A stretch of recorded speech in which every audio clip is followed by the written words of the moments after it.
প্রিয় দর্শক শ্রোতা, প্রিয় বন্ধুগণ, আমরা আজকে আপনাদেরকে এমন একটি জায়গায় নিয়ে আসছি, এমন একটি জায়গায় দেখাবো যে জায়গাটির সম্বন্ধে আমি আপনাদেরকে একটু বলতে চাই। মানবতার মুক্তির দূত, মানবতার মুক্তির সনদ, সরকার দো আলম আকায়ে নামদার তাজেদাই মদিনা, মানবতার মুক্তির সনদ হজরত মোহাম্মদ মুস্তফা সাল্লাল্লাহু আলাইহি ওয়াসাল্লামের স্মৃতি বিজড়িত স্থান এই তায়েফ। যে তায়েফের ময়দানে হুজুর পাক সাল্লাল্লাহু আলাইহি ওয়াসাল্লাম ইসলামের দাওয়াত দেওয়ার জন্য এই তায়েফে এসেছিলেন। উনি তায়েফের কাফেরদেরকে দাওয়াত দিয়েছিলেন, তারা দাওয়াত গ্রহণ না করে উল্টো তাকে পাথর নিক্ষেপ করে হুজুর পাক সাল্লাল্লাহু আলাইহি ওয়াসাল্লামের শরীর মোবারক রক্তাক্ত করেছিলেন।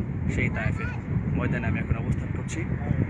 প্রিয় বন্ধুগণ, আমরা আপনাদেরকে একটু দেখাতে চাই এই পৃথিবীর বুকে যেই কয়টি দেশ রয়েছে এবং যেই কয়টি ভয়ানক রাস্তা রয়েছে, যে কয়টি ডেঞ্জার রাস্তা রয়েছে,